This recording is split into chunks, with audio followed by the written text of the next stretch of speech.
వాడకి పరిమితమా అంబేద్కరుడు ప్రతివాడికి హక్కులను పంచినవాడు తను రాసిండు రాజ్యాంగం దేశం కోసం తను చేసిండు పోరాటం అందరి కోసం తను రాసిండు రాజ్యాంగం దేశం కోసం ఈ రోజు అన్ని వర్గాల ప్రజలు అందరికీ కూడా ఆమోదయోగ్యమైన ఒక రాజ్యాంగాన్ని రాసి భారతదేశ చరిత్రలో ఇటువంటి రాజ్యాంగాన్ని రాసినటువంటి ఒక వ్యక్తి డాక్టర్ బాబాసాహెబ్ అంబేద్కర్ గారు.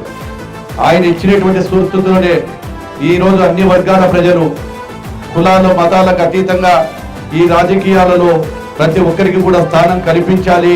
మనమందరము భారతీయులమే తప్ప కులాలు లేవు, కులాలు లేనటువంటి మతం ఏదైనా ఉందంటే భారతీయ మతం, మనమంతా భారతీయులం అని చెప్పి ఆ రోజు చాటి చెప్పినటువంటి మహానుభావుడు గనుడు అంబేద్కర్ గారు. జోహార్ బిఆర్ అంబేద్కర్, జోహార్ బిఆర్ అంబేద్కర్, జోహార్ బిఆర్ అంబేద్కర్. జై భీమ్ జనగుండె నినాదం అందరం ఒకటై గెలవాలి సమాజం.